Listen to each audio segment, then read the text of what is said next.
So, what's up mga migoy? Nagtugba na po may bugaong.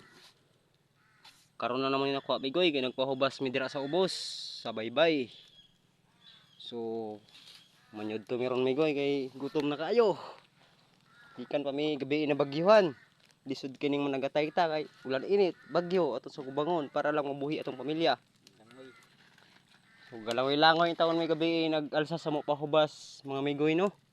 Idago kayong balod. So karon migoy nagsigunda mi sa adlaw. Ang taon kaluoy sa Ginoo, gikaloy-an ra pud biya migoy mga 2 lang garo kilo amo kuha. Kaluoyan ang luod na mi anay mga migoy.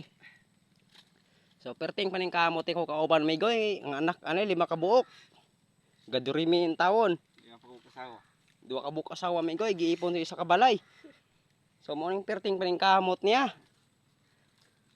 Bisan ka bagyo mo sa gubang jud, dagiton jud ko managat kay para lang naipalit gatas. Tara migoy no, naramo mga amo pukot dira sa ubos migoy. So turamo sa kayan dito. So migoy pag maluto, so mga una ta ani. Amot lang migoy kung sa ni pangalan sa inyo haning isdaan ni kaysa mga bugaong ni. Baka sa inyo ha pawikan ni migoy. So mo ra na migoy no, mo upload next video migoy no. Kay medyo apiki kayo amo ko aron makaulaw makayo ipakita ang isda migoy. Gamay in taon kayo, gikaluyan pud mi, mga 2 kilo lang mo kuha. So mo ra na migoy no, update lang sa next video mga migoy. So bye-bye.